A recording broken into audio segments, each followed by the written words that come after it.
Hello there, my name is Cotton. Thank you for all the views and comments about the Assassin's Creed Shadows video I posted last time.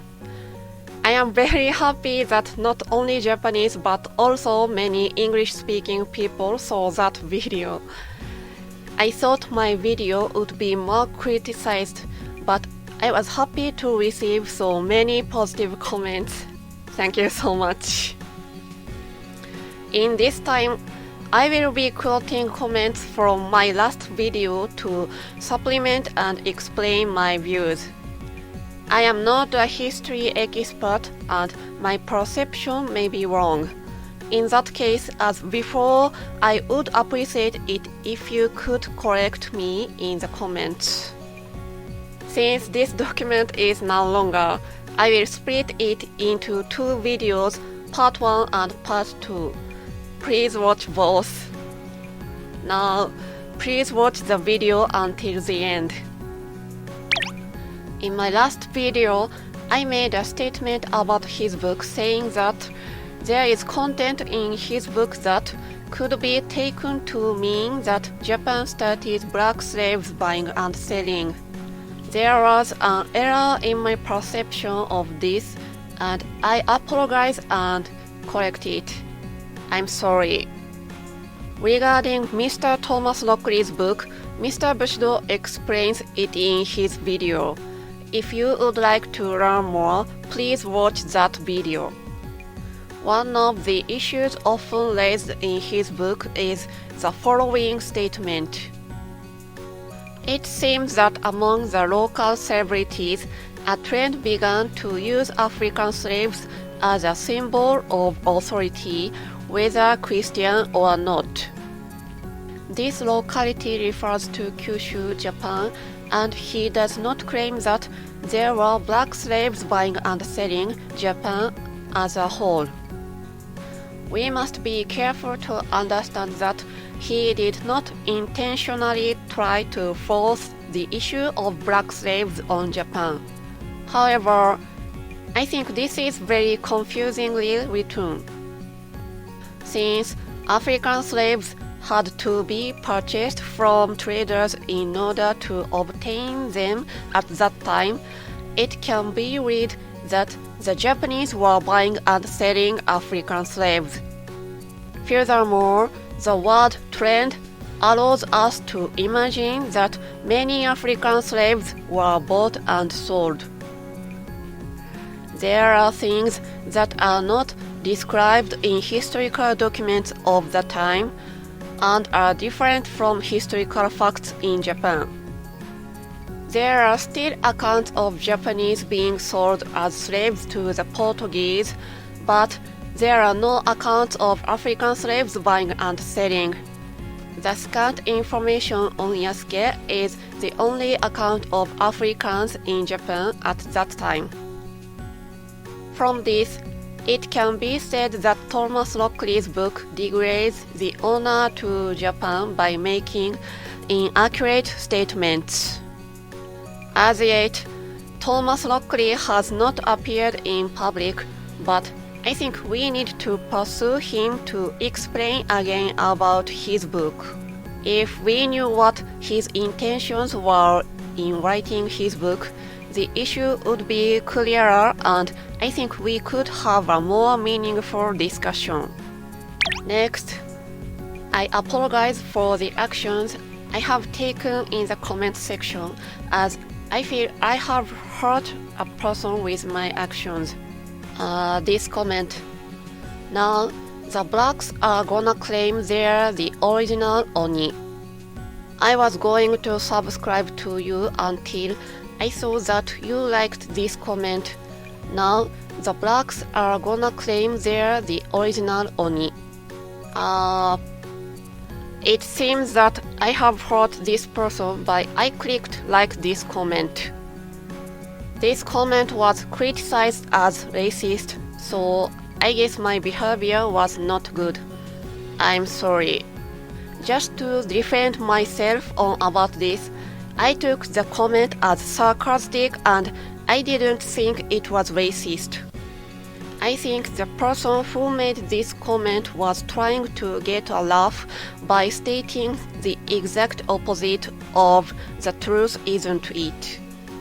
Sarcastic words appear frequently in English-speaking dramas and movies. If I look it up, I will find that it is often used in everyday life as well. Other sarcastic comments included this interesting one. Therefore, I don't think the person who made the comment never meant any offense. If I have any misconceptions about English-speaking cultures, please let me know. Best regards. Some said that this game is fictional and that it doesn't matter because it is written in the disclaimer. Some have considered me as someone who cannot distinguish between reality and fiction, but unfortunately I am not. Here is a page from a person who has refuted in detail the opinions defending it as fiction. The entire article is in Japanese, but it is a very good article, so please read the full text. If you can understand that it is fiction, then that is fine. But how much did you notice about the oddities in the Japanese portrayal? As mentioned in my last video, it is difficult for foreign people to understand all Japanese culture, so they need to show where this game is fictional and what the correct history is. This game is fiction. However, the developer said in an interview, "We are trying to create a game that is as authentic as possible. It's something we take pride in." Many other interviews also touted historical accuracy, and these statements have not been retracted. This is an act of spreading false Japanese culture. Also, Assassin's Creed Shadows was pointed out for unauthorized use of copyrighted material and unauthorized commercial use of cultural heritage. What do you think about this? These are violations of the law and are sufficient reason to stop the release of the game. Even if they were to be released, we should not be purchased. It is the same as being complicit in a crime. The reason for criticism of Assassin's Creed Shadows cannot be clearly pinpointed to a single cause. This is because of the complexity of the various issues involved. For example, if this game had not been Assassin's Creed, if it had been made by a game company other than UBI, if it had been from another era, I don't think we would have the problems we have today. It became a big issue because it was a series with a reputation for learning history. It was made by a major video game company, and because we live in a time when day and work are the cry of the day.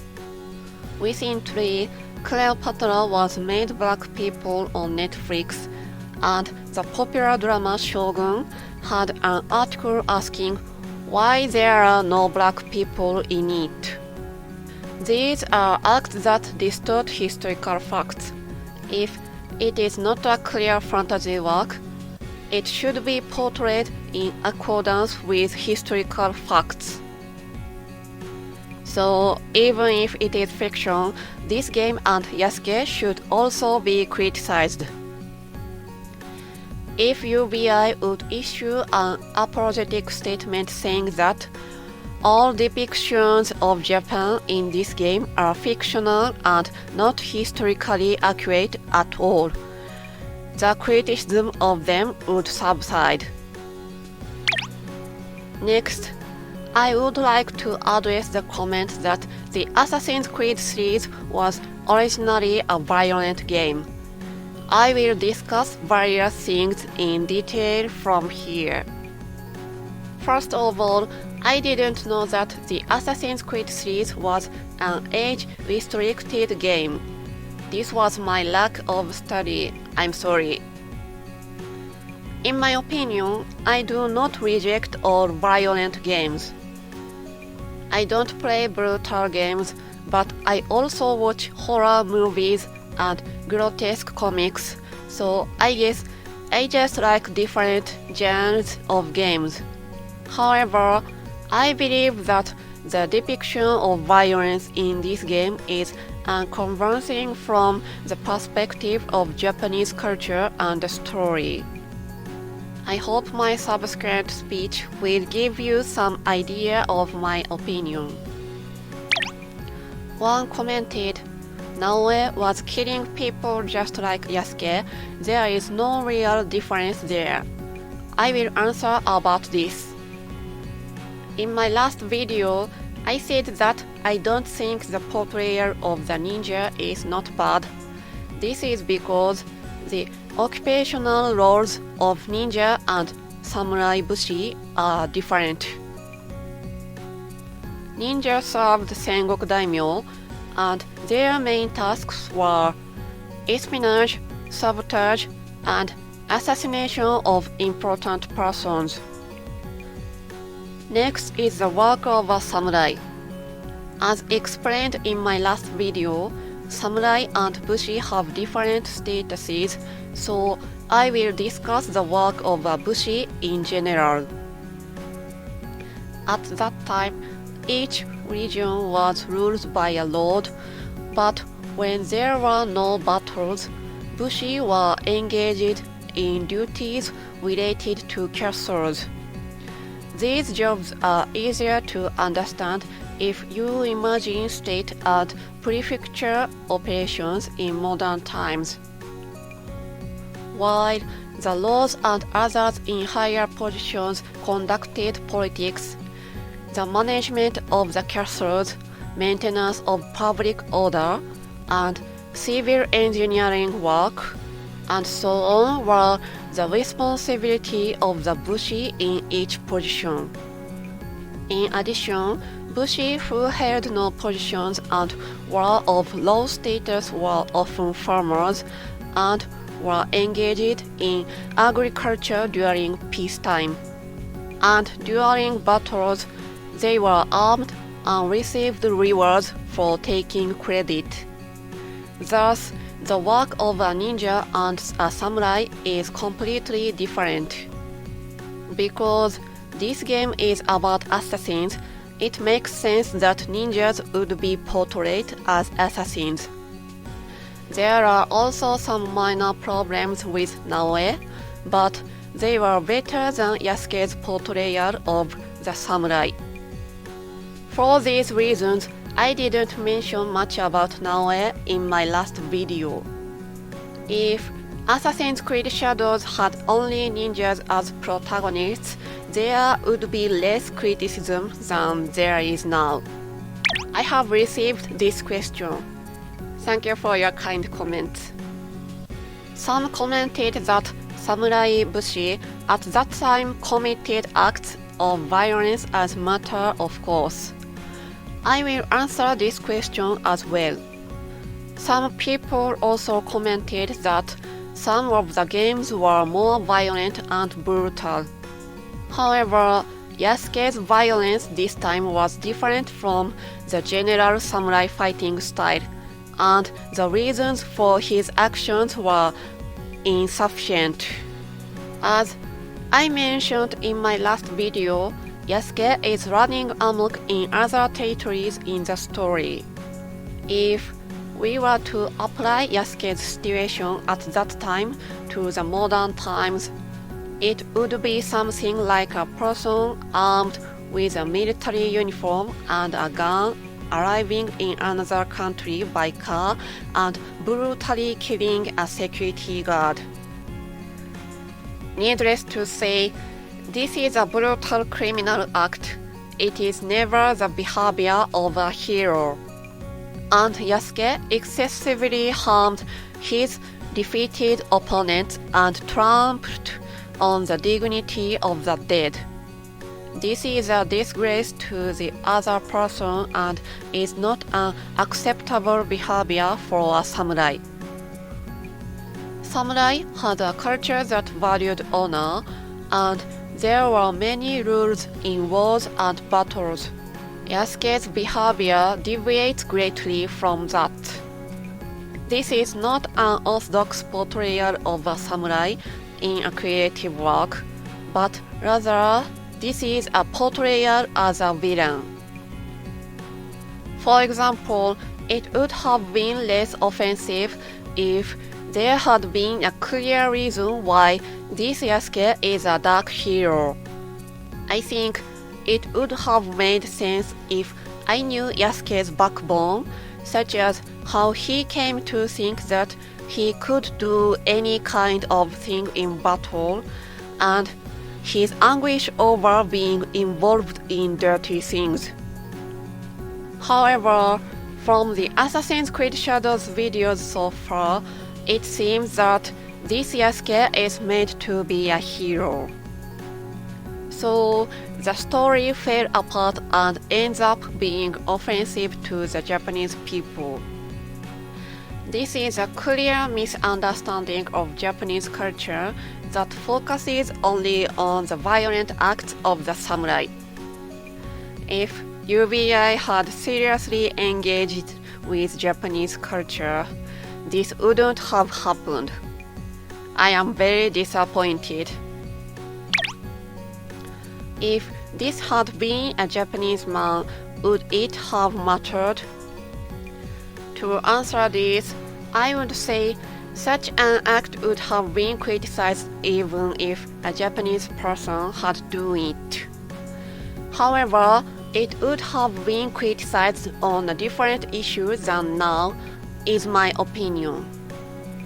As I mentioned last time, if a large man was rampaging with a metal bar, he would seem like an oni to the Japanese. So, if he was a Japanese protagonist, he would appear to be neither a samurai nor an assassin, but a stupid criminal who commits baseless violence. There was a very detailed comment describing the actions of the Bushi of the time. I was impressed by how well he studied even though he is from overseas, especially since I didn't know about Inu Mono either. I would like to know what books you have read, if you don't mind. But it still seems that you are only seeing one side of the story, so here are the details I looked up. Please see the screen. First of all, I want you to understand that our values were different then than they are today, and that there are reasons for the actions. Inu ou mono, Kamakura Period. 首実験 Sengoku Period. 試し切り Edo Period. 辻切り Edo Period. 切り捨て御免無礼打ち Edo Period. This is a brief introduction, but it is known that such facts existed in history. In my opinion, while these are certainly acts of violence that would be unacceptable today, I think they are a culture born from the background of Japan at that time. For example, about Inu Mono, during this period it was common for Bushi to fight on horseback using bows. So, it is reasonable to say that training with dogs was a reasonable way to defeat a fast-moving enemy. Trained dogs were probably closer to the movements of enemy horses than to hunting wild animals. I think they also had a sense of animal welfare by the standards of the time, as they did not leave dead dogs unattended but mourned them. And as the Edo period, the political situation stabilized and warfare gradually disappeared. The number of Bushi with actual battle experience was also decreasing, and it can be assumed that tameshigiri was used to keep their military art skills dulled. By the way, tsujigiri is a clear criminal act, so it is portrayed as a villain even in creative works. Of course, I don't think that all Bushi were honorable people. However, there were indicators of what a samurai should aspire to be. Most Japanese understand the indicators, which is why various stories about the Bushi were created. So, I hope that you will not look at Bushi culture from only one perspective. And let me say one more thing. In the course of my research, I found out that Inuomono was introduced in an animation. It's an animation called The Elusive Samurai. I was very impressed when I first saw that comment, but I thought that perhaps this knowledge gained only from animation. Speaking as a reminder to myself as well, please don't think that you understand something based solely on knowledge from animation and comics. Creative works may exaggerate expressions to make them interesting, or they may carry only fragments of information. So, if you are interested in Japanese culture, please refer to multiple media for research. If possible, I would like you to look at articles not only from a foreign perspective, but also from a Japanese perspective. If you criticize me on that basis, of course I will accept it. Here are some of the works I would like to recommend to everyone. The first is Crayon Shin-chan, The Storm Called The Battle of the Warring States. This one is currently available on Netflix. This film is an animation, but it has earned a reputation for its excellent period design. This one is depicted as taking place in 1574, so it is a story from a period closer to 1582 when the Honnoji incident took place. You can learn a lot about the Bushi's fighting style and more. Please take a watch. By the way, I would like to mention in advance that there is a character with a metal bar in the work, but it was not a major weapon. Because of its long and heavy length, the metal bar was a difficult weapon to handle. The character in the film was also large in stature and appeared as a thief. The second is Bushido, written by Inazo Nitobe. I read the modern translation here. Bushido was originally written in English by Mr. Nitobe and published in the United States in 1899. I think it's easier for English speakers to find it, so I hope you will read it. As translator Mr. Hirofumi Yamamoto states in the foreword, this is the first book on Japanese culture written by a Japanese to a foreign people, and it reveals the moral consciousness and ways of thinking of the Japanese people. It is not so much a book about learning Bushido as it is a book about the cultural background of the Japanese people.